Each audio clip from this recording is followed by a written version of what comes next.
You know, it's all very well having massive ambitions, but if you're not doing the daily shit and enjoying the daily shit, you're never going to get anywhere. For me, it's been 13 years of pretty relentless consistency. And it's not the normal thing to be a tall guy and I've used that in a way. I've accepted it and been like, right, my progress will be my progress at my rate. There's no reference point, you know. But also, what can be achieved?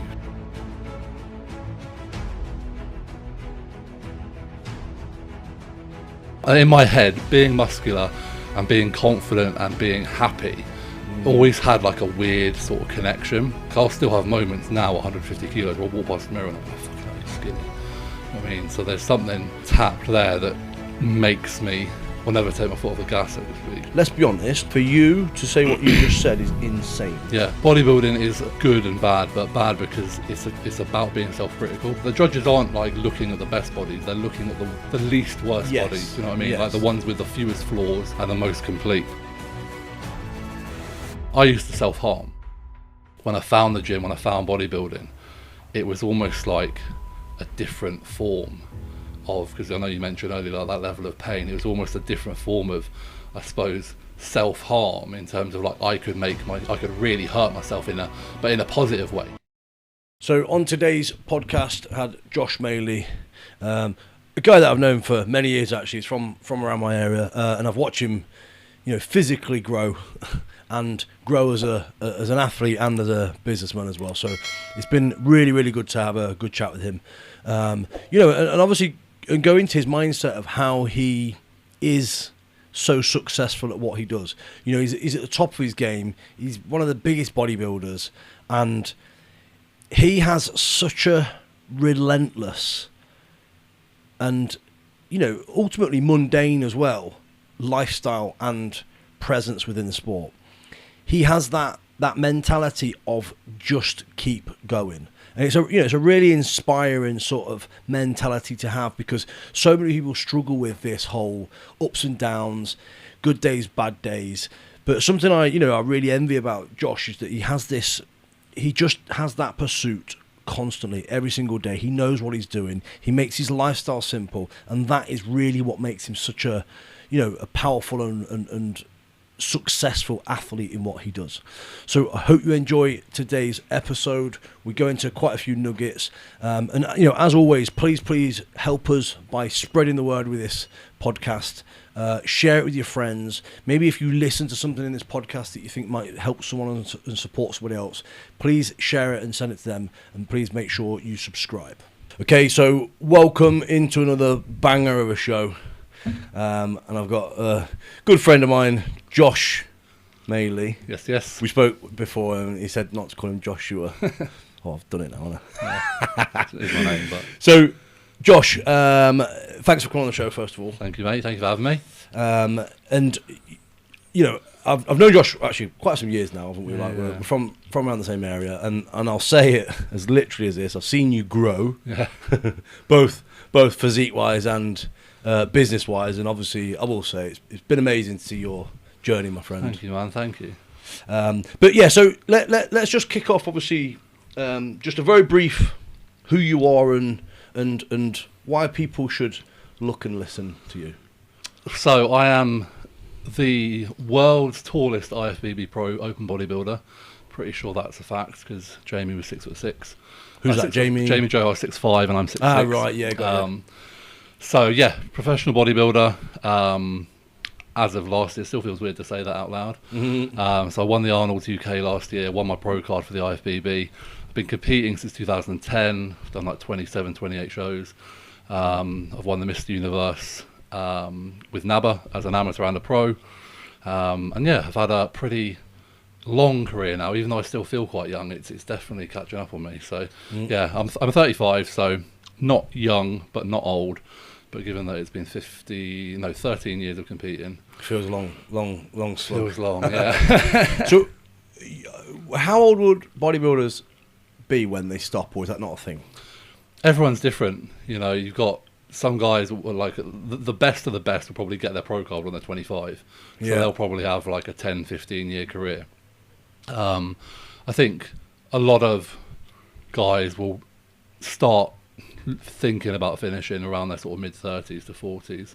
Again, it just depends how much, I suppose, miles they have under their belt, how much abuse both in and out of the gym they've put their bodies through prior to bodybuilding and during. I guess, exactly. So I'm fortunate that like I'm a fresh rig outside of the endeavours of bodybuilding. Don't partake in any other naughtiness, but I also appreciate that it's taken its toll. Yeah, but you've had a very good career. I've had a great run. I love it. I still do. Good. So let's just get down to the. I say it every time, hoping that someone's going to bring me a Bugatti at some point. But let's get down to the present. Not yet, mate. Not yet. So I've got two. All right. Only here we go. Only because I wasn't sure if one was massively appropriate or if you'd want it. Now I know these are potentially for Dean, but I've been a bit selfish, and these are sort of things from me to Dean. Well, it's got to represent you, so that's all. That's all it needs to be. So the first one. I'm a bit nervous now. Because I think in the WhatsApp group it was like something that either for Dean or you could put on the wall, and I thought this would look good on the wall. This would look good on the wall. Oh, he's got some pants. A nice pair of opposing pants. But again, I wasn't sure. Do you not need these? Are they not? No, mate. These can be yours. I don't know what I won. I'm sure I've won something in them. Hold on a minute before I touch them. They've been washed. They have been washed. They're actually quite cool. You know what? I need some of them for my next show. There you go.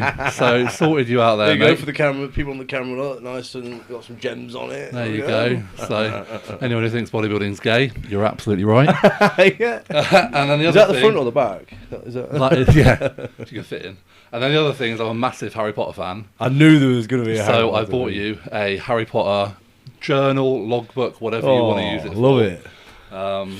I actually, I thought to myself, because obviously I know you love Harry Potter, I thought that would be the one. Something, yeah. If I'd been given a little bit more notice, probably would have got something a bit better. But mate, massively appreciate it. Short notice. So. Thank you, my man. No, Thank you very good, much. Man. You're all good. Are you still as big into Harry Potter? I just like, it's my comfort blanket. I love it. Like if I'm ill, Harry Potter. If I'm sad, Harry Potter. I always remember when Kelly first told me, I was like, really? Yeah. Because then I asked you. People never assume it, but I think I always claim I am the world's biggest Harry Potter fan, literally. The biggest, yeah. Definitely. I'm sure there's a challenge for anyone. There's an Instagram handle there, isn't there? I'll be when I retire. No, I appreciate it, my man. And I will stick the pants on the wall. There you go. Promise they you. go with the colour scheme. Yeah, but they will, red and black, love it. No, I appreciate it, man. So, I've got a lot of things actually that I want to, break into with you. But let's just sort of like briefly recap like who you are and where you're at, because there were some people that were like, what's Mr. Universe, what's NABBA, what's this, what's that, and as much as obviously this podcast is about mindset, if people understand this, it will spin off into a lot of the mindset stuff, right? But Mr. Universe is, I mean, I wouldn't want to put this in the wrong term in case is it the biggest one of the biggest shows? So Mr. Universe is the most historic bodybuilding show. Yeah. So when you look back through the ages, Arnold won it 7 times. So it's, when you look through, I am now on the archives. I looked at it actually on Google. Arnold It was pretty cool to see. So in terms of history, it's the most prestigious. In terms of actual bodybuilding, I suppose, prestige and the best bodybuilders, the Mr. Olympia is the one. Yeah, that's what I get confused with. Yeah, and a lot of people will not really know, and this is why, from a marketing point of view, I always wanted to do Mr. Universe, because if you walk down the street and you talk to Joe Bloggs, if you say you're Mr. Olympia, it doesn't really register. If you say you're Mr. Universe, they have some like Arnie. Yeah, it has that. Yeah. It has that history. So yeah, I mean, all the things I've done, I've never really intended to do. Like, I got into bodybuilding just because I wanted to feel a little bit more confident in myself, and given that I've got quite a addictive personality, fast forward 13 years, shit happens. But because you started as a swimmer, right? I did. And that's what I think. Before you go in, I'd want to bring that up, because you're obviously, for the people who don't know you or can't see you, you're 6'6" tall. Yeah. Right. But you've always been really tall, haven't you? Yeah. I would say since I've known you, you've always all the way through school. Like, I never had a growth spurt per se. I was always consistently growing. Yeah. Throughout, from 10 years old all the way through till kind of my teens, late teens. And you're 150 kg now. I am, yeah. So yeah, when you think about like obviously as a swimmer, you're the perfect physique. Not now, probably. It's funny because I don't know if you've seen not long ago, but I went swimming as part of my rehab, like for my lat a couple of weeks ago. Literally the first week I went in there, I'll tell you this, 'cause it's funny. You know in the leisure centre, like there's the slow lane, the medium lane, the fast lane. Yeah. Like a dick, I thought I'm going the fast lane. I was blowing out my arse. I was doing breaststroke, and some woman overtook me. Literally, yeah. Like, and I'm not gonna, not to be horrible to her, but some old woman, bless her. She overtook me, and then I was like, right, okay. So then I slowly moved, yeah. with a lot of begrudgment. But yeah, so other than the muscle you have now, you got the perfect physique for swimming. Yeah, surely. Like I was a good swimmer. I did it because I stopped swimming competitively at the age of 19, 20. Yeah. So I came to Loughborough Uni to swim and did Commonwealth trials, Olympic trials, but then I just sort of fell out of love with it. So, so did you make it in swimming as such? Do you know what I mean? It was a combination of falling out of love with it and appreciating that while I was I think I was like top 10, even top 6 on the rankings, to go to get selected for teams within the stroke that I did, which was breaststroke, was top 2, and that sort of just the gap between 6 and 2 was quite considerable, and there's always guys coming up. So that combined with the lack of passion that I started to feel, it's a very hard sport to train. We're doing you got to be obsessed, haven't you? 4 or 5 hours a day training. It's a hard thing to put yourself through if you're not really in it. Yeah. So always been tall, always been appropriately skinny for swimming, and then suddenly found myself in a position where I could take myself off to the gym. I think I was training swimming wise, like I said, 4 hours at least 4 days a week, and then 2 hours the other day. So we're talking like 30 plus hours training a week. You then go to the gym, you train 2 hours a day for 7 days, that's 14 hours, that's nothing. So kind of did that, started to get bigger, started to enjoy it, felt a bit more confident. It's funny, probably felt most confident when I wasn't actually that big, but I was getting bigger. I think we've all been there. When you start putting on that size, because it's a new thing, isn't it? Yeah, and then you look back, you think, you stringy little prick. Isn't that hilarious though? Because we've all done it, haven't we? When you look back and you go, "Wow, I thought I was big at that point," and now I'm like, and almost like the bigger you get, like the kind of more deluded you get with it. Do you know what I mean? So, so that I finished swimming when I was like 19, 20. Obviously here in Loughborough, trained over at Power Base, kind of around big guys and guys who train hard, and just kind of saw what the biggest people were doing and tried to emulate it. Put on some good size, learned a little bit about nutrition, and then at the age of 22 did my first show, and just really, really enjoyed it. Like I wasn't anything special. I was still, a very small, skinny bodybuilder, but it gave me that drive that, if I can do this, then I know I can improve. And I think for me, from day one, that's why I say I've never gone out to seek titles. I've gone out just to be better every single day. And I say this to all kind of anyone will listen, really. It's all very well having massive ambitions, but if you're not doing the daily shit and enjoying the daily shit, you're never going to get anywhere. So for me, it's been 13 years of pretty relentless consistency, and probably what I know you as that, right? And obviously I know you as I'm trying to word it properly without calling you boring. That's all right. Hey, I am no, but do you know what I mean? Like, all jokes aside, be, you have a very, I'm trying to use a different word than boring. What can I use? You have a very straight and plain life. Yeah. Everything that's basically boring, isn't it? But you know what I'm trying to say. Yeah, no, I ever since. So I mean, with swimming, the great thing about that is it instills a hell of a level of discipline. Yeah. Because from the age of sort of 12, I was getting up at 4 a.m. to train 2 hours before school, finishing school, getting home, training 2 hours, going to bed, repeating. At that age, for that amount of time, you're like, well, I can, if you put your mind to something, you can do anything. Yeah. So then carrying that into bodybuilding, and then again appreciating that, while swimming was very much training, and obviously nutrition matters, but as long as you're kind of getting the calories in, it doesn't matter too much. Swimming's a sport, bodybuilding's a lifestyle. So that's where, as soon as I realised I wanted to be good at it, I started thinking, right, well, yes, it's a boring very sort of almost monk life pursuit. You want to be. I go to the bed at the same time every day, wake up at the same time every day, have my meals at the same time every day, train at the same time every training day. Drink the same amount of water, take the same amount of salt. Have 1 week off a year over Christmas normally, outside of maybe managing rest if needed. Rarely get ill, and I think anyone at the top of most sports would agree that maybe not to that extreme, but you've got to be pretty much there, especially in bodybuilding that is a more genetically disposed sport. If you haven't got that, you need to make sure you're maximising every other variable, because obviously, like my starting physique, 80 kilos wet through, you never, you don't look at me, you look at a young Ronnie Coleman and you think, wow, small waist, nice muscle bellies. Yeah. You look at young Josh Maley and you think, maybe a marathon runner. I mean, so I was like, right, well, what do I love doing it, and I need to make sure that I do it to the best of my ability, because what's the point? It's such an awkward thing. Did you figure that out quite early then, obviously, for you to say that?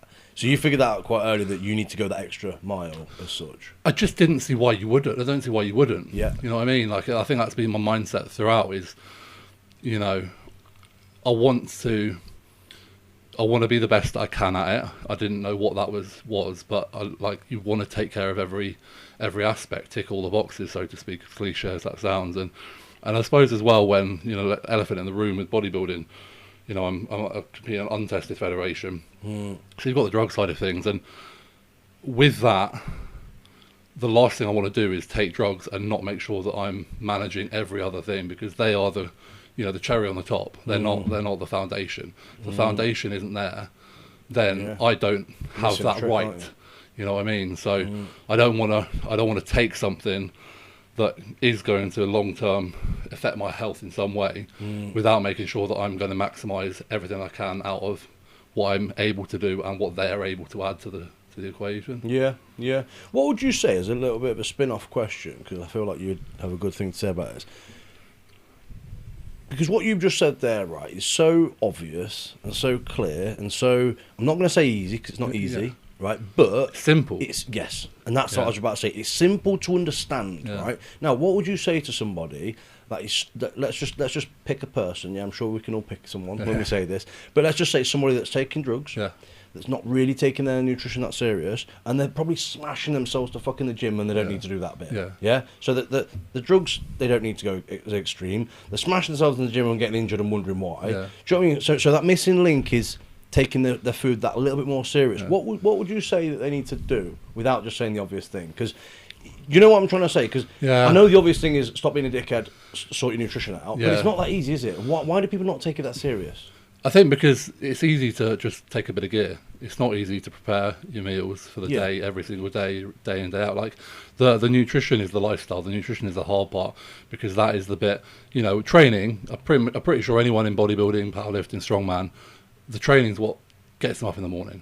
Training is what fires you up. You feel your best. You feel at peace when you're training. You exercise your demons, all of that. So that becomes the easy part. Yeah, that's the part that, anyone can do that if they love it. But again, the boring, simple shit of eating consistently is, and again, bodybuilding foods, there's not, there's only X amount of foods out there that are gonna, and bodybuilding being different as well, that we do want to try not to lay down unnecessary body weight in terms of body fat, because at the end of the day, our whole purpose is to be absolutely, fat free, shredded. Yeah. So therefore, the kind of food choices that we opt towards are going to be slightly more monotonous and slightly more boring. It is just like resetting and looking at it as a whole. Like I said, it's a pyramid, and drugs are at the top in terms of the final thing, but it's the layers underneath that need to be brick by brick. Yeah, and people need to rethink their outcome, don't they? And I think as well, if anyone is in that position and is listening, hopefully you might have done your blood work. I'm probably presuming that if you're in that position, you might not be overly kind of in tune with it, but maybe get some blood work and give yourself a little bit of a shock. because then you'll see, and you know, I've corrected my blood work, clients' blood works through altering nutrition. You know, the better quality of food you eat, regardless of anything else, that can impact that. And you know, if that could then be your reason to think, right, I need to be more serious about this. And I think anyone who does it for, you know, 4, 5, 6, 7, 8 weeks, you probably feel better. You feel less bloated, you feel more energy, you train better, you recover better, and then you might start to actually think, I get this now. Well, us both, obviously, like, you can hear this voice in your head now, but how many times have you heard it where someone goes, oh my God, I feel great all of a sudden? Yeah. And you actually, you don't say this to them, but you feel like going, no shit. Yeah. Do you know what I mean? Funny that, isn't it? Yeah. Do you know, but how many times you've heard that, you're just insane, isn't it? And that's it, but the individual has to get to that point, you know, and like I said, it's not necessarily, you know, one day of eating clean, it's, you know, 2, 3, 4 weeks to actually let the shit out of the system and let you start to appreciate, I didn't feel that great when I was eating like that, and I do feel a lot better now. And that can be the motivation that people then need to carry on. No, I agree. So when we're looking at sort of like your journey and stuff then, so you went from swimming to bodybuilding, and who did you sort of like aspire to around that bodybuilding? I knew that 6'6" was tall for a bodybuilder, so I didn't really have any like physiques that I could. What was Arnie out of interest? I feel like he's really tall. 6'1", right? Yeah, maybe 6'2". I think even Lou Ferrigno was like, I think maybe 6'4". But obviously they were, I suppose, you know, pre where I was anyway. And if we actually look at their physiques now, golden era, they're great, but would they be competitive in today's bodybuilding scene? Probably not. Like certainly from a condition point of view, it's a whole new new ball game. So I didn't, you know, and I've always known like I'm putting myself in like I'm not at a disadvantage, but like it's not the normal thing to be a tall guy and I've used that in a way. I've accepted it and been like, right, my progress will be my progress at my rate. There's no reference point, you know, for that. But also, what can be achieved? You know, what, like me, I know me and Jamie have spoken like this, and I'll reference Jamie a lot because he's, you know, a good friend and we trained together for a period, and he's 6'5", and it's someone else that was on that level. But we were always like, you know, one of our ambitions is to show what is possible, what can be done as a tall guy, because we didn't have that. And now people have that, you know, to look up to. And although, you know, they might not be prepared to dedicate 10, 12 years to it, if they wanted to, it's possible. It's possible, and we're showing that. We're showing that. So, but that for a lot of people is boring. They're impatient, and all these things, aren't they? Like it's like, but you never thought that, no? Because you're. I never thought any further ahead than the next show. Every time I've come off stage, it's been what's next. You know, 2010, I took 2 years off. 2012, I stepped on stage, considerably bigger and better. 2 years off again, 2014, considerably bigger and better. And literally every time I got off stage, it was like, right, I want to compete. You know, 2014, I wanted to compete every year from that point onwards. So it's like I have 12 months. How am I breaking this down? How am I going to progress? How am I going to get better? And just didn't give any thought to the bigger picture, because the small steps are what's building it. It's really funny because obviously I coach and it's what I help people do, you know, building the bricks, planning things and periodizing things. But you know, for me, listening to you there, it feels, I want to say exciting, I think that's the right word. It feels exciting to listen to what you're saying there, because when I think about myself as well, I'm like, I'm in that groove. But do you know what, and I will openly say this, and it's probably an ADHD thing, but I get excited by the thought of it, and then I go, oh, fuck, I can't wait. Right. Do you know what I'm saying? Yeah. So, but that's something I see that you have, and I will say mastered. I feel like it's you do, but you have it very mastered, don't you? Where you're like, this is your journey, this is your lifestyle, and I will commit to it. Do you know what I mean? I think I become too flippant sometimes. Although, you know, I'm not saying I don't work hard, because I'm sure you see it, but you know, but I do have that point where, you know, where you go show to show to show to show. I do often go, right, I'm going to do something different. I'm going to do something. Do you know what I'm saying? And that's something I think arguably though, like you're in a position to do that because you're an athlete. Like bodybuilders aren't athletes. We're one-dimensional beings. You know, and I think any bodybuilder who has done what you've done and tried to go off in another direction has just broken. Yeah, You know, you'll have the odd bodybuilder who'll go into powerlifting and strongman, and it won't work out well. Last long. Yeah, You know what I mean? You do Like, notice unless that, you're going to commit to that process and actually transition properly. but you've got to really peak it slow, haven't you? And Exactly. then work into it, Like, you know, I think, and again, I know what I am. I'm a bodybuilder, and I know what I want to be, and I want to be a bodybuilder. And once this bodybuilding journey's done, then I'll reassess and, you know, see what I want from that. But for now, it's single tunnel vision. One path. Yeah. Cool. So, I guess just to wrap up before we have this break, then, like, in the bodybuilding side of things, with your class being obviously, you know, so it's not small, is it? I wouldn't say it's a small class. Is there many people at your size? So, I'm now an open bodybuilder and like a professional open bodybuilder. So anyone over 100 kilos, pretty much. So you're again? It's very, very open. You know, a lot of the top pros now are probably competing around anywhere from maybe 250 to 280, kind of 250 to 280 pounds.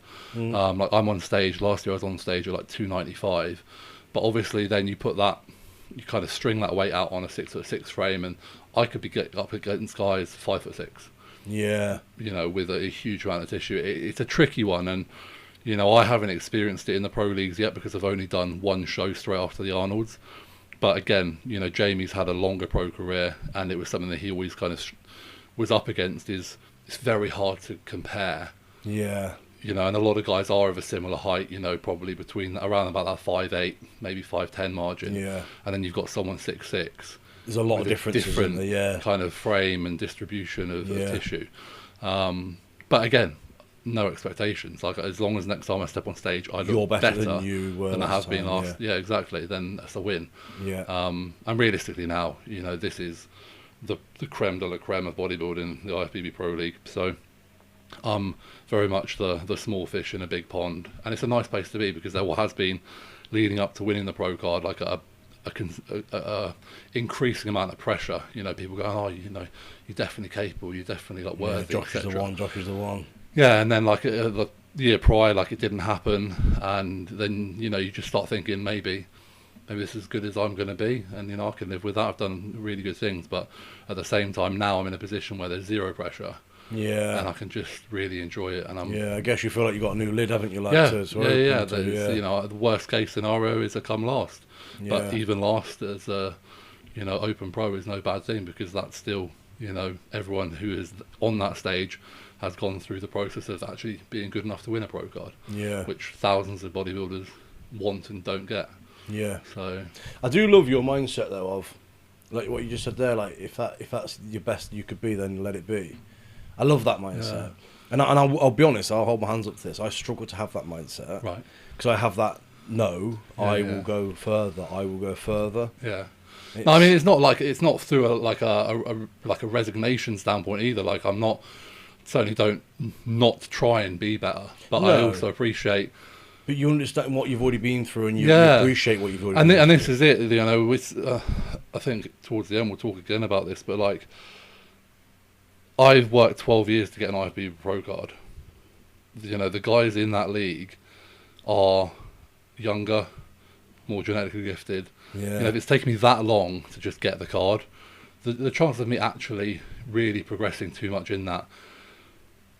I'm at my genetic peak, you know, very close to. So I'll eke what I can out over the next 12 months. But outside of that, I think it's just standing back and going. I mean, you know, 14, 15 years of hard work, and you know, this is probably where it needs to end. So I appreciate it. But like I say, I haven't seen your. No, I probably have seen your full journey. Actually, I was going to say. Near enough, yeah. But I watching you, and I have been watching. You know, I'm not just saying it to make you feel good. I love to see, like, you know, where you've gone and everything you've gone through. And again, you are someone that I refer to when people say about size and stuff. Yeah. You know what I mean? It's someone where I'll go, well, have you seen this guy? Yeah. In fact, like a bit of a fanboying for you. If you could actually see how many times I've typed your thing in to show some, honestly, I'm like, you know, you're someone that, because I know you as a person as well. It's like, well, fucking look at the size of this guy there. Yeah. and that's what I want. Like I want, you know, when I get tall clients all the time. Like you know, obviously being a tall guy, I get guys coming to me to work with me, and like, you know, they expect some miracle, and it's just like, right, you've got 12 years. Yeah, you're tall. you know, 5 kilos on your frame is not going to look the same as 5 kilos on a 5'6" frame. Yeah. So therefore, you know, and realistically, we don't put muscle on any quicker. Yeah. You're just going to have to be prepared for that. Switching around strongman, it's a little bit like someone being tall wanting to be really good at pressing. Yeah. Do you know what I'm saying? It's yeah. a similar sort of thing, isn't it? It's like, I'm not saying you can't. It's possible. Of course you can, Yeah, but yeah. we're going to have to work harder. Definitely. You know, or it could be the way around where you're looking at, you know, a big, heavy guy that wants to be good at moving events. Yeah, yeah. It's like, well, it's against, you know, Exactly. your norm, It's not so what you're necessarily good at. Yeah. But Yeah. and you know, that's a challenge, and I think people need to like embrace those challenges more so than feel like overwhelmed by them. Yeah, I agree. When we look at the fact of, you know, your sport that you do, and obviously we could put this across to anybody that does the similar sort of thing that we do, right? You have to have a level of madness. Yeah. You know, and I want to say pain, but I also don't quite mean pain. But you have to put yourself through a lot of pain. Yeah. Yeah. Right? So, why do you think you have that gift, if you like, or that mentality? I think like it for me, everything comes from just like never being terribly confident with the way I looked, and having kind of. I wouldn't say body dysmorphia, because when I started, I definitely didn't have body dysmorphia. I felt like a skinny little shit, and I was a skinny little shit. But that was your age, right? So that was my age. Did you feel skinny for your age? I always felt kind of skinny, you know, even around like swimmers. Although I had like a good frame, and you know, kind of a decent build, there were like always guys with just that. And I always wanted to be more muscular, and I was always aware of those guys, I suppose. So like, there was that. I always had a connection. I think like anyone, like especially in our era, like growing up with cartoons. Like cartoons were jacked fucking dudes. Yeah. Do you know what I Johnny mean? Bravo. Just everything. Like didn't matter what it was, you know. So I was always like, fucking hell, they look so cool, incredible, hot, brilliant, completely unrealistic. You know, even now I watch. I think like I would like watching cartoons like a He-Man on Amazon at the minute. And like the fucking ratios of the guys, 20-inch waist, fucking 20-inch arms. I'm thinking, motherfucker. I want to be like you. Yeah. So like that, the kind of in my head, being muscular and being confident and being happy, always had like a weird sort of connection. Yeah. So that's kind of where it started. But again, like from just a self-esteem point of view, and even now, like I'm not. Outside of, you know, probably 2 weeks a year either side of competition, like I'm not terribly confident in the way I look. I'm a lot more satisfied. I'm a lot more able to cope with it. But like I'll still have moments now, 150 kilos, where I'll walk past the mirror and I'll be like, "Fucking hell, you're skinny." You know what I mean? So there's something tapped there that makes me never take the brakes off and like never take my foot off the gas, so to speak. Do you as a term, do you get worried of that? Because that, let's be honest, for you to say what you just said is insane. Yeah, yeah, and I do have to one bring of the myself biggest back. blokes I know. Yeah, like I'll spend time when I'm having moments like that of like being like, no, you weighed yourself this morning, you're 330 pounds. It's physically impossible to be small at 330 pounds, but like I still feel it. But what's actually going through your head? So like, just vision that walk past the shop window, whatever. What you know. So you've just looked at yourself there. What you think? Do you know what I'm trying to say? What I mean, so because let's be honest. Sorry to interrupt you, That's but right. you know, someone with a big gut. Yeah. They catch themselves and go, "Fucking hell! Look at the size of that. I need to sort that out." Yeah. Yeah. What are you looking at? I think bodybuilding is good and bad, but bad because it's about being self-critical. Yeah. The judges are criticised. The judges aren't like looking at the best bodies; they're looking at the best. Worst body, like the least worst bodies, you know what I mean? Yes. Like the ones with the fewest flaws and the most complete, because there's no perfect body out there. No. So therefore I have that mindset constantly. You know, I need to be self-critical, but with that I probably take it a bit far. So like I know when I stand on stage, like I'll always get comments from the judges like, if you could bring your arms up a bit. So if I walk past and I see like and I look at my arms, like, fucking hell, they're not Right, so that makes sense then. So they're them little triggers that they've installed into you. I suppose, yeah. I mean, it's not something I'm unaware of, because I'm very, you know, I coach myself. I'm very aware, able to step back and be like, right, if I was judging you, myself, what would I need to build? And, you know, I suppose because of that, you just get in your own head, on your own case a lot about it. The reason I say that as well, because obviously, you know, if you told your, I don't know, your auntie you got small arms, oh no, she like would literally my girlfriend just split like a juice out and be like, what my are you on girlfriend just says I'm an absolute prick. But in the but, same, but as well, we understand that. Like, I mean, I don't understand bodybuilding to the level you do, but I understand that you know, if someone was next to you that had different symmetry, exactly, we understand that. Yeah. But I think as well, it's important, isn't it, for your own mental health, that you don't allow that to take control of you, isn't it? Yeah, like that's what I'm trying to get at. Yeah, and it doesn't. Like it's not like I'm going through every fucking day moping about things, because they are very singular moments. Yeah.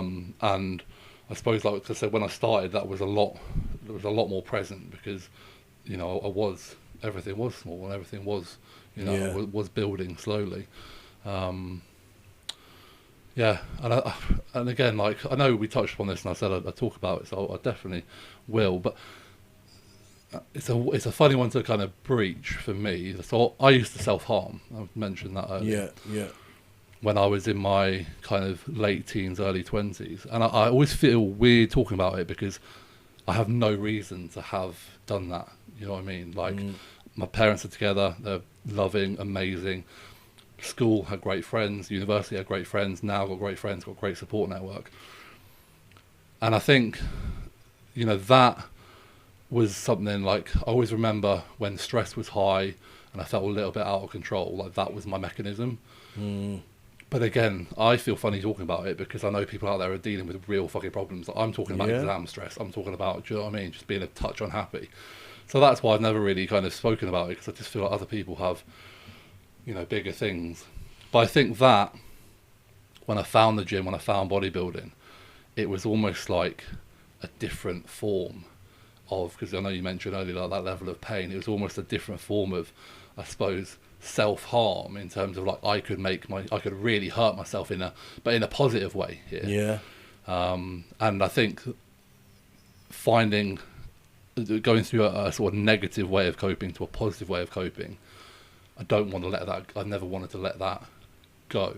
Because in case you turn I think if I could, off the top of my head, I think I probably maybe self-harmed twice in the last decade, just in extreme situations of sort of, you know, stress, and certainly not for the past 6-7 years. If you don't mind me asking, what did you do? I used to cut myself. So I used to cut like upper arms and legs, and that's still a few scars.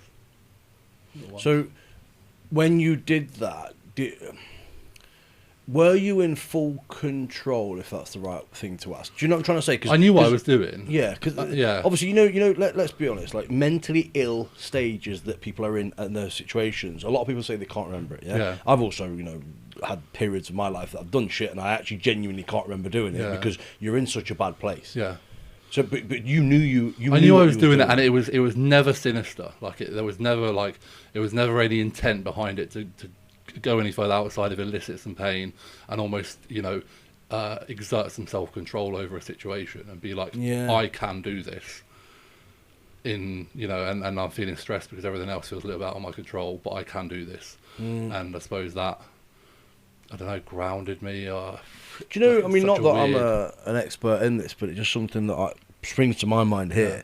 It's as if it was like an act of you exploring. Do you know what I'm trying to say? Because like you say, if you've got no actual real trauma behind it, and as well, you know, I'm not telling you how to feel here, but don't ever feel that you shouldn't express that as well. Like when you say like people are going through worse things.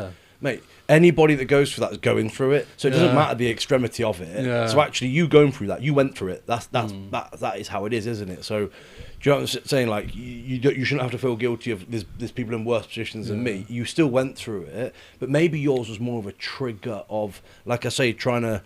It probably was figuring myself out as well. Do you know what I mean? Like when it started, I remember I went to one school and I was unhappy there. And that was probably when I was like 16, 17, and I switched schools, and that was probably kind of where it started. I also remember around the time being exposed to a few other people who were involved, who like did the same things. So I suppose that almost like made me aware of it. Okay. And like you said, as an exploration, could be subconscious potentially. Then but then something that's kind of carried on through till uni, pretty much. Like I said, till I started taking my bodybuilding seriously. But either way, it's had a positive spin, hasn't it? Like, yeah, it's been your control mechanism. Yeah, because I mean, swimming, I swear I'm not like, like I've trained a hell of a lot. Never did what bodybuilding does for my mental health.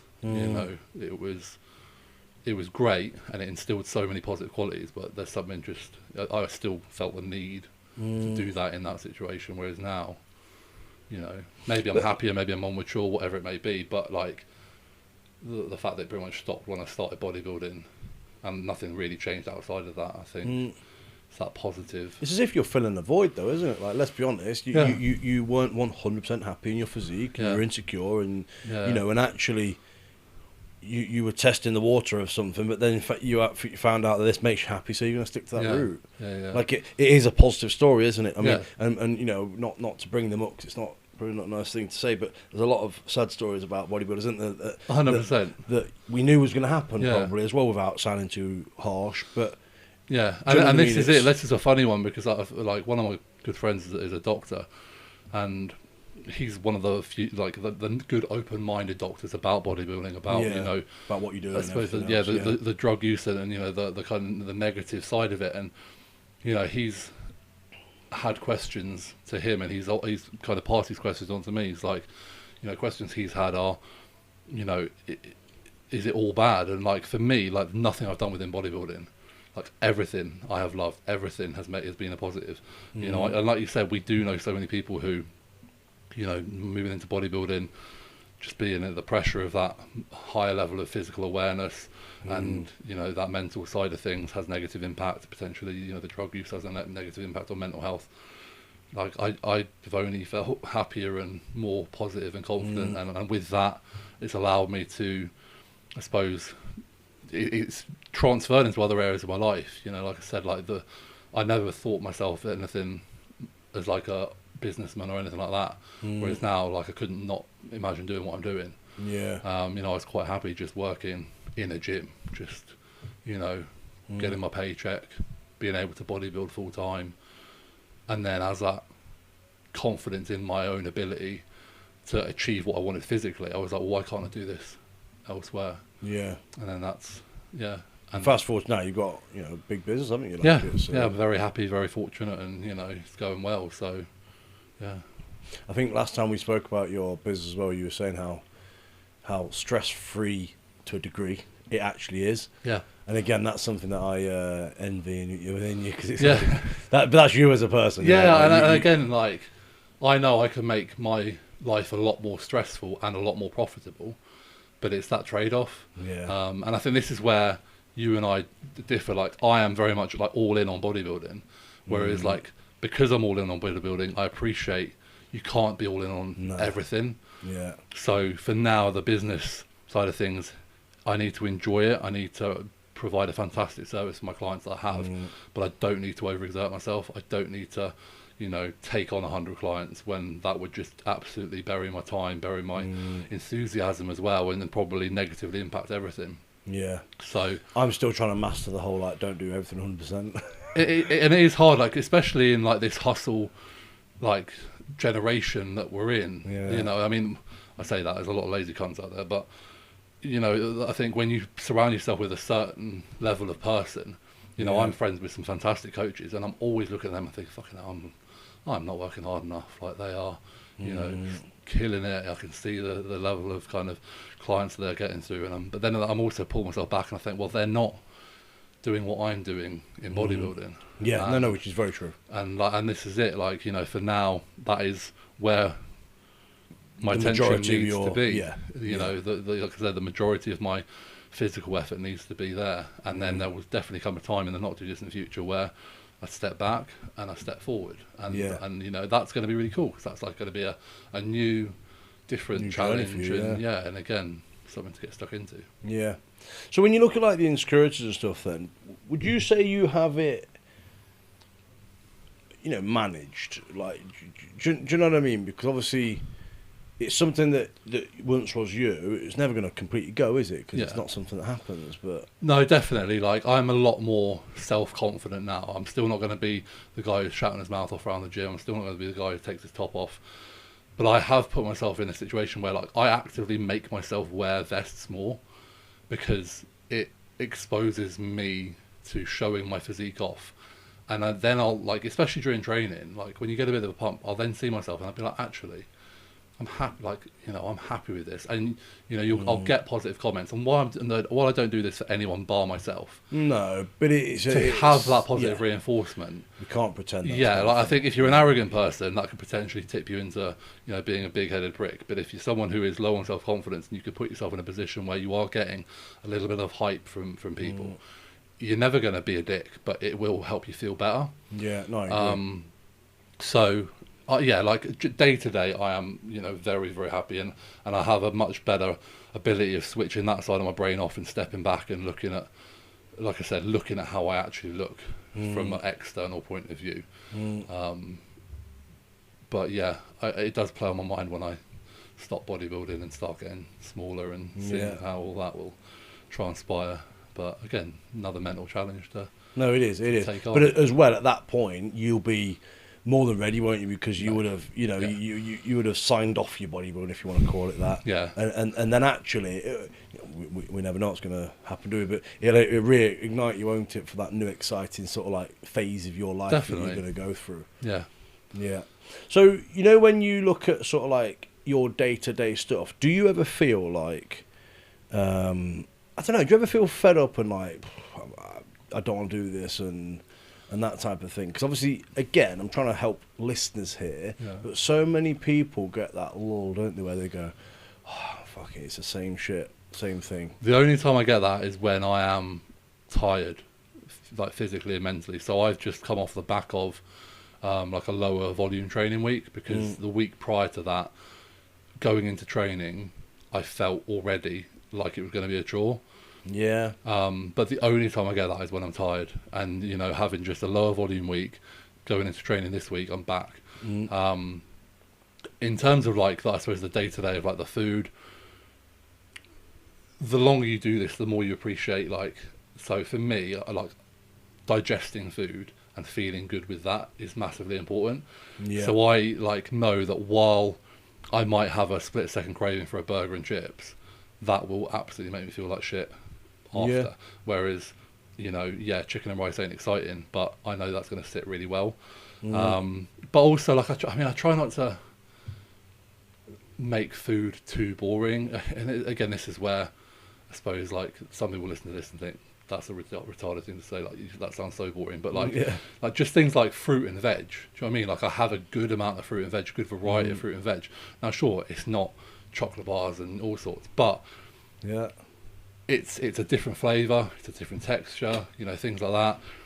You know, when I'm like off season now, pushing calories, like, you know, things like rice, like cereal bars, and, you know, they'll come into play more. So that it's not like every meal is chicken and rice. In fact, on a training day, I only have 2 chicken and rice meals, and then the other meals are, you know, different. So I vary my food within the day, but it's the same every day. But then I know where I am. You know, I don't have to overthink it. You know, it's like, right, get up, have that, and that's what you do, and crack on. And I think when you have been doing it for as long as I have, I wanna enjoy it within reason, but it's ultimately a means to an end and a fuel for the progress. You know where you stand, don't you? There's no extra calculations to go on. You just got to keep checking in. And exactly. And you know, if my weight holds and I'm trying to put on weight, then I'll find a way of fitting a bit more food in there and seeing how we go from there. How's something I want to ask, like, how's your family, like, with you doing what you do? Obviously, you said your parents are still together, which is amazing to hear. You don't often hear that. But how old are your parents, out of interest? So my mum is what is she now? 67, and my dad's 85. Dad's a bit old, baller. Still going strong? Still going strong, yeah. He's in pretty good nick, to be fair. Like, my dad doesn't understand it. Isn't really bothered about understanding it. Has come to shows. Is proud of what I do. Like, I know that he speaks highly of me to like his friends and things like that. My mum knows a lot more. I suppose me and my mum are a little bit closer, so we talk a bit more about things. So she's a lot more concerned. You know, she's a concerned mother. She also liked me when I was, you know, a swimmer. and how I looked. So obviously to see this, you know, brute of a man is, you know, and she's more concerned than anything. Yeah. But then she's also, she Proud. sees how I conduct to, myself. She sees how, like, she'll come to shows. She'll see the kind of the reception I get and the way I talk to people, and I know that makes her kind of proud. And I know they're both proud of like the kind of business side of things and what I'm kind of managed to do there. So I mean, they've never been like, my mum for a good few years. Every time we spoke was like, "Oh, I've seen a photo. I don't like the way you look." But then I just said, like, it's not going to change, and you saying that time and time again is only going to like annoy me and like have a negative here. So, you know, just think it, but just don't say it. Yeah. And like, honestly, since then, you know, there's nothing negative. Like they'll always send me good luck cards to like before shows. Like they'll always, if they could be there, they will. I mean, no, that's a lie. If I invite them, they'll come. Yeah. Yeah. But like, I don't bodybuild for anyone. Do you know what I mean? I bodybuild for me. Like the amount of shows I've gone to on my own, and I'm perfectly happy doing that. Like the Arnolds, I was there on my own. I wanted my partner there, but we got dogs and she had to look after them. We couldn't find any cover, so that was just one of those things. But you know, I'm not someone who needs a support network. Like, I'm an only child, bodybuilded 13 years because I've wanted to. So any extra support is lovely, but it's not needed. Yeah. And I think, like, so for me, like, I invited them to I think that they were at both universities, which was nice. I don't think they've been to show since. So but they've been to the big they've seen like they've seen arguably like the biggest kind of achievement for me, which is great. And like it's always funny, isn't it, with parents and understanding, and we could say understanding our era as well, can't we? It's not just about physiques and stuff like that. Like, you know, if you tell your parents that you're all of a sudden, I don't know, leaving your well secured job and you're going to start a business, they'll go, be careful, don't do that. You know what I mean? No. So let alone when you're, I don't know, putting yourself through pain. Like, you know, I mean, obviously my mum was like what you'll say your mum was like. It's one of the things where it's like, my mum used to love to comment about things without thinking actually what it means. Do you know what I mean? Yeah, it's that hard, it does isn't affect it? you, and it does like play on your mind. Yeah. And, like, yeah. And it's like, I remember, I never forget one time when I never did bodybuilding, but I went through a stage of, not, I guess, wanting to go on stage, or I was testing myself to see if I was going to go that direction, and I got, you know, I got shredded. I felt really good and everything. And my mum said, "You look skinny." Yeah. So that's what my fucking girlfriend does now. The worst thing to say. Yeah. She'll go like on prep. She'll go, "Oh, you look smaller." I'm like, "Smaller or leaner?" Think about your words. She'll go, "Leaner." I'm like, "That's correct." As your eyes are like getting red. Yeah, I'm fucking get out. We're done. Yeah. Go to try the key in the door and it doesn't work anymore. So like my parents have always been mad supportive. Like, yeah, and everything. Like even when I said like, I wanted to, like, I was going to leave like my kind of PT, which was very secure, and like, you know, I was working for someone. Like literally, my mum was like, "Do it. Like, don't think about it. Do it now." Yeah. You know, I'm currently in the process of buying a house, and when I found the house, and you know, it's pushing what I'm capable of affording, so to speak. Mum was like, "Fucking do it. Like, you can do it." So I was like, "That's good. That's a really good, support, because like honest, like I'm a much more reserved person. Yeah. So if I'm given too much time to think, I'll probably talk myself out of a lot of things, because change is scary. Yeah. But even though it's something that I really want, and like the upgrade in my kind of quality of life that I really want, it's still, you know, whereas mum was like, "If you feel it, do it. Don't think about it, do it." I'm like, okay. Yeah. That is a good mentality to have. Yeah. It's something that obviously you need. Yeah. Being the type of person you are. So, like, something I want to ask, because I know this is obviously like, I don't know, it's a question that could go into many different ways, but how do you feel when you don't do so well at a show? And because obviously, I know we briefly spoke about this earlier anyway, but like, you know, that whole like being looked at, and you know, being I guess people are, it's their opinion, isn't it? So it's not the world's opinion. It's 5 people. Yeah, I mean, in strongman, right?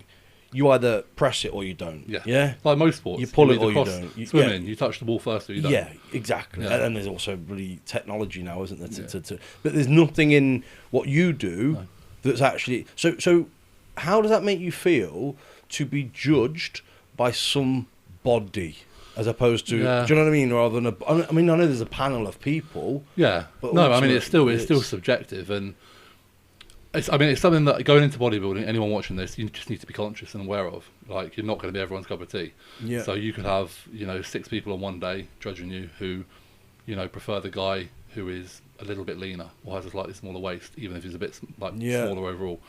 Or you could have 6 guys another day who prefer you for being bigger. Mm. I've had all sorts of emotions when I've lost. Frustration, confusion, sadness, kind of disappointment. But like the majority of like the times, I've never once looked at being like, oh, it was because of the judges. Because as soon as you start doing that, and it's like when people go on social media, if you're a bodybuilding or an aspiring bodybuilder, never go on social media after a show and say, I was robbed, or say, like, I mean, the shit I see is just like, and it just makes you look like a sore fucking loser. But you're also, these people are watching you. Yeah, and also it's very disrespectful to everyone else who competed, because we've all gone through the same process. Just because they've awarded someone who you don't necessarily agree with doesn't take away from their hard work. Yeah. But coming back to sort of how I felt, like, I don't take into account why I lost. I take it very personally in terms of I coach myself. So there have been times, confusion, when I know I've looked the best I ever have, when I have peaked myself as like really well. I was backstage so happy with how I looked, and I've come fourth. So I'm confused because I feel at my best, why couldn't I have done better? Yeah. But then all I do is I step back, I look at the 3 guys who beat me, I put myself in the judges' shoes, I look at their strong points, and every one of them will have an area where they're better than me. Outweigh, yeah. Now, and again, on a different day, then maybe that would have gone a completely different order. Again, disappointment if I compete and I've don't do as well as I want because I've done something in that last week, or it's normally, especially the bigger you are as a bodybuilder, like you can change a lot in that last week. Like I'm big and I go quite flat, which is basically where if there's not enough glycogen in the muscles, you look smaller. Yeah. So I need to peak and fill out well, and it takes me a lot to do that, and there's quite a scope of error. So I'm disappointed when I get that wrong, because that's on me. Yeah, of course, and you're obviously only kicking yourself. Yeah. Out, aren't you? And again, with that comes like just feeling a bit sad and a bit down on the dumps. But there's always other shows, and ultimately, like, no matter how I do, I know, like, I've never cheated on a prep. I've never, if anything's gone wrong, it's gone wrong in the last week, just due to not making the right calls, or not eating enough, or mismanaging water, whatever it may be. But in terms of the actual process, I've always given it 100%, and I've never come off plan. So I can stand out there at the end going, yes, I could have done something better in the last couple of days, but for the 16 weeks, 20 weeks prior, I've done everything I can. And as long as you do that, I don't know how people would feel if, I mean, I know people do it, but like if you step on stage and you don't win, and that you could have worked harder, like, for me, that's soul destroying. Yeah, but that's a different thing, isn't it? Yeah, and that's why I never, and that's what, like, if ever I have a rough day and I'm like, fuck, I don't want to, get this extra cardio session in, or finish off my steps, or, I want to have a few fucking extra grams of oats, I'll be like, no, that's not on the plan. That's your fault. And it's a mindset, because people are, so often people are like, oh, just have a cookie. Just have a cookie. It's one cookie. It's not the cookie. It's the process of accepting the cookie. Yeah. And if you make that an acceptable thing once, then it breaks that barrier down.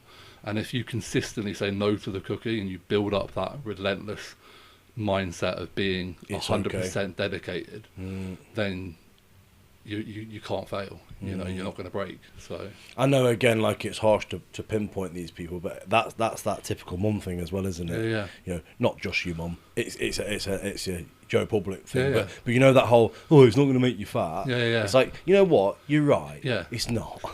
But it's the principle behind it. Exactly. Yeah. It's like going out and taking drugs one night. It's not going to ruin your life. Yeah. Well, you know what? That could get me hooked. That could be the slippery slope. You make these things acceptable just once, and they're more acceptable than they were. Before you ever let them be a thing. So. Yeah. No, I agree. Have you decided the date you're retiring, or what's happening? So yeah, little plug for my own YouTube. So I'm started working on that properly about 6 weeks ago. So video a week. For What's your YouTube? We'll put it on the screen somewhere. Mate, Always forgot it. Put him on the spot. I don't even know. Like, I think it's just like We'll just type find in it. Josh Maley. I'm pretty sure it'll come up. We'll find it. But yeah, find your YouTube. So yeah, I'm basically documenting the next through till October, November next year. So I'm going to probably do my first show next year in September, and the idea is to do 4, 5, 6 shows around Europe and experience the Pro League, have a really obviously solid off season until then, and then call it a day. Just because, yeah, you know, that will be like 24, so that will be 14 years competing. 14 years of, as you said, you know, living a very boring, single-minded, relentless, ruthless, like day in, day out life. Which, to be honest, I'll still do, because when you've done anything for 14 years, you're not just going to... You can't see, no. You know, and it's not... I'm not stopping through a lack of love of bodybuilding. I'm stopping because a lot of bodybuilders, not a lot, no, I'd say probably more than would like to admit, don't stop on their own terms. As in health-wise. As in health-wise, yeah. Injuries, mental health. You know, whereas as it stands, health is good, body is good, body is tired. You know, I've pushed, you know, I've used anabolics for a good fucking 14 years, 13 years. And I'm not naive to the fact that, you know, at the level you need to be for it to be a professional bodybuilder, it's far from optimal. So just to be able to give it one last shot in the Pro League, really embrace that opportunity. You know, again, it took me 12 years to get my pro card. So for me to actually achieve anything noteworthy, you know, top 5, top 3, it's probably going to take a hell of a lot more. I mean, a hell of a lot more effort. Not that I'm not prepared to do that, but it's kind of, like I said, what comes alongside that. And so you're trying to weigh out that now, aren't you? Yeah, it's the pros and cons. It's the risk versus reward, and I think at this point now, the risks are starting to outweigh the rewards now are very, very little, you know. But as well, let's not take it away. What you've achieved is insane, isn't it? Yeah. I think that's what you're very aware of, aren't Definitely. Like I'm going to step back, and I'm going to have some, you know, fantastic achievements, fantastic memories, fantastic titles, and have achieved a hell of a lot that, you know, loads of bodybuilders would have wanted to. And I want to leave the sport loving it. I want to leave the sport as a good role model. I want to, you know, show what can be done and what can be done after. So yeah, next year, probably come November, will be my competitive bodybuilding done. But I'm not a bodybuilder who, you know, some will just completely go into some other, you know, pursuit. I'm still going to train, you know. So we're not going to see you in strongman? No. Never know. Never. Can you imagine him as a strongman? You know how there's You basketball push players, Thor. when they retire, they always say, "Oh, there's a void missing." Yeah. Yeah, because you want to feel that sort of thing. Yeah. But this is it. Like, I don't plan on stopping bodybuilding. I'm just stopping competitive, and by that I basically mean live a healthier lifestyle through less drugs, not pushing my weight up to the degree, you know, not feeling like I have to force feed, because I'll be honest, like right now this is probably my least favorite part of bodybuilding, being heavy, eating the food, you know. I think probably being heavy is more detrimental to long-term health than actually anything else that I do. Just the pressure on your lifestyle pressure on and organs, your body, pressure and on heart, pressure on everything. Yeah. And you know, just, you know, like I can go out for walks, but like I'm not going anywhere fast. You know what I mean? So just being able to take a step back from that, train hard, you know, the coaching side of things, that's going very, very well, but you know, I can't give everything to both, so that's going to take over more. You know, I want to share more of, I suppose, even more of what I've done with my clients, so train with them more, because at the minute I'm very selfish with my training time. It's my escape, it's my time to progress, it's my time to, you know, make count towards next year. So moving forwards, that I won't have that, you know, urgency or need. So yeah, I like, the more I think about it, the more I wish time would hurry up, but I also don't like wishing away time. So, you know, the nice thing is I'm looking forward to kind of competing, and I suppose knowing it's going to be the last has almost given me an added kind of boost, just to give it your all, really push through even more, you know, on the days that are a little bit tougher, but also to know that out the back of it there's a lot to look forward to, and And obviously there's that, like we've mentioned, kind of the anxiety around downsizing, because that's the reality of it. That's what, you know, less food and less drugs are going to do. And it'll be interesting to see, you know. Obviously, you don't know how that's going to go or how you're going to feel yet. But like, what's your thoughts? Because obviously, you must be having some thoughts of. I'm definitely going to have like, I have a low level of anxiety about feeling smaller already.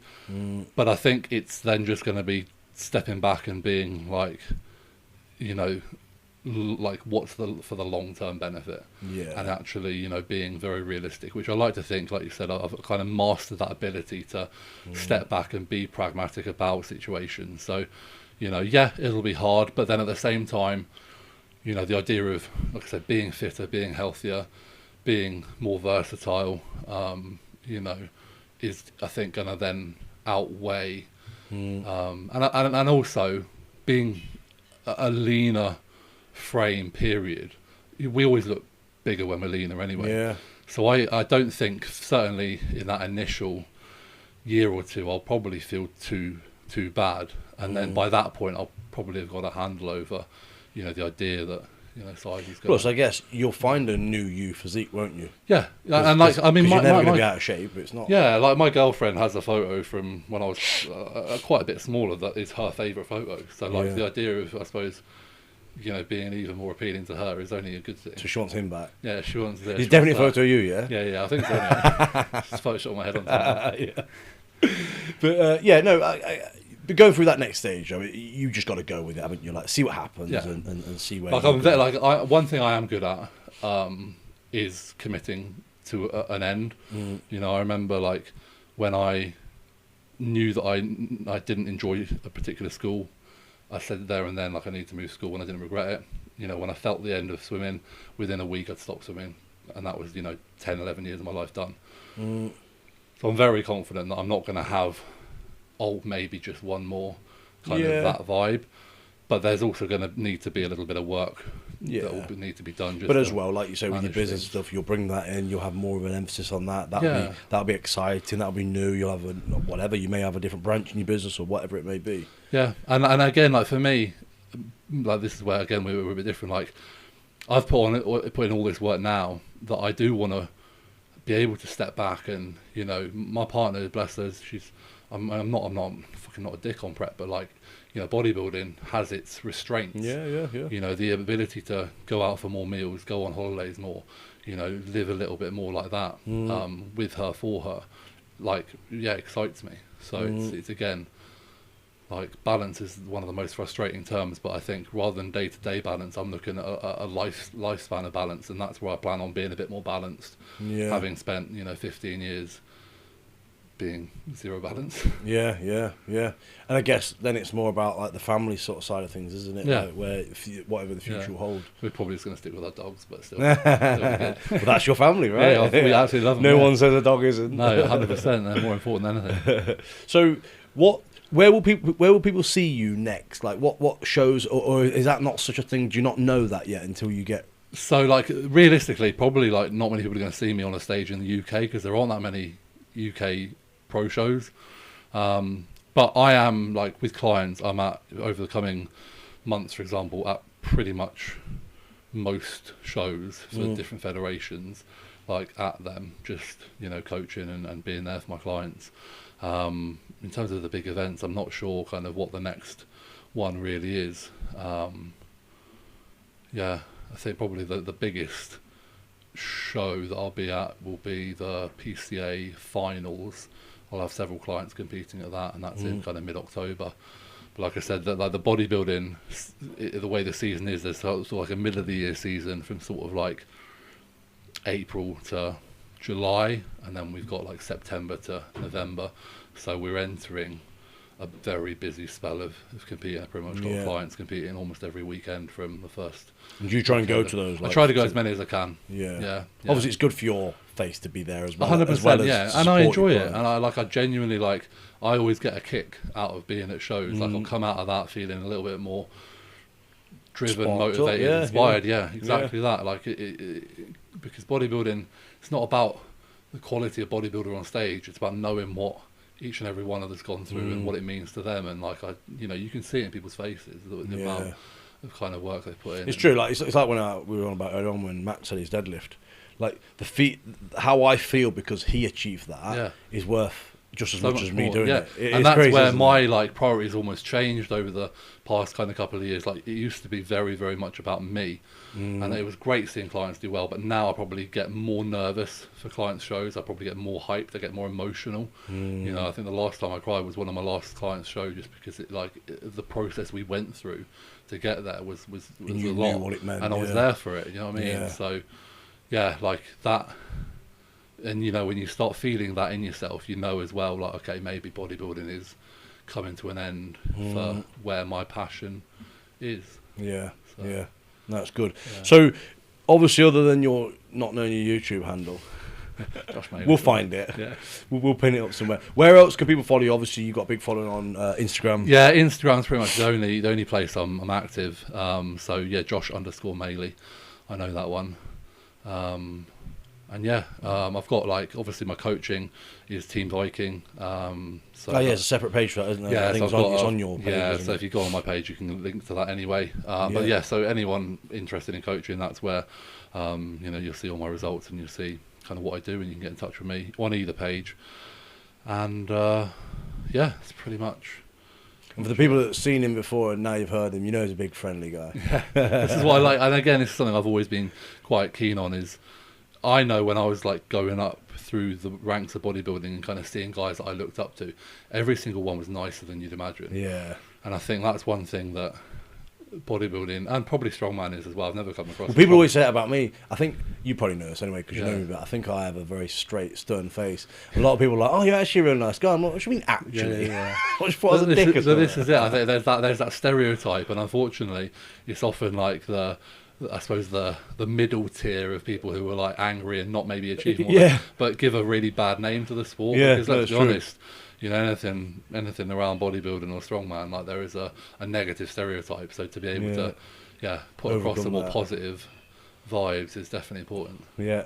And then lastly, we hopefully will twist your arm if I'm strong enough to do a strongman versus bodybuilder at some point. Yeah, we will did do say, some we training. did say we'd do something. We will do some training stuff, even if it's after I'm done with bodybuilding. Yeah, I'm happy to just wait. so I don't break. Yeah, no, I won't break. I'd hate to break you, Yeah, man. it'd be a shame. Too much. I'll be too much to pick up. I won't be able to pick you up. But no, mate, I really appreciate you coming Thank you, on. buddy. Thank you very much. Yeah, thank you very There's much. been lots of nuggets for people, I'm sure. I hope so. And obviously, it's nice to hear about your backstory as well. No, thank you, mate. Appreciate Thanks for having me. Nice one.